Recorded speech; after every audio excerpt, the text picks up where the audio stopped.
خبر شامل کرتے ہیں شہر قائد سے بیورو چیف اعجاز احمد طاہر روان کی خصوصی رپورٹ۔ سعودی عرب کے شہر جبیل میں طویل عرصے تک ملازمت اور اپنے قیام کرنے کے بعد مستقل طور پر پاکستان تشریف لانے والے سینئر صحافی، کالم نویس اور سماجی و فلاحی شخصیت،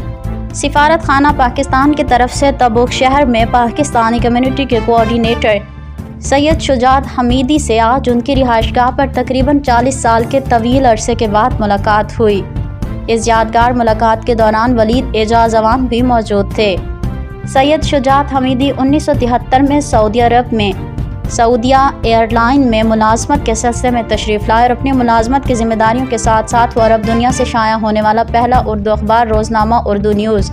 اور 7 روزہ اردو میگزین کے علاوہ روزنامہ جنگ کراچی اور 7 روزہ اخبار جہاں کے لیے بطور نمائندہ خصوصی کے ساتھ بھی منسلک رہے اور اپنی صحافتی خدمات کے حوالے سے پاکستانی کمیونٹی کی ادبی، سیاسی، سماجی، فلاحی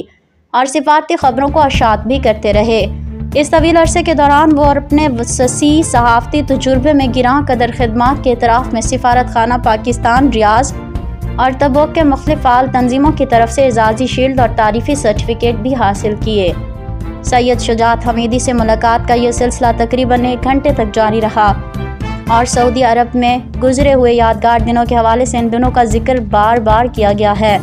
دعا ہے کہ اللہ پاک سید شجاعت حمیدی کو ہمیشہ خوش و خرم، صحت مند اور طویل زندگی سے ہمکنار کرے، آمین۔ اس موقع پر سید شجاعت حمیدی نے فخر نیوز کے CEO ملک نصیر احمد کو ان کے چینل کی پہلی سالگرہ کے پرمسرت موقع پر دل کی اتھاہ گہرائیوں سے ان کی پوری صحافتی ٹیم کو دلی مبارکباد بھی پیش کی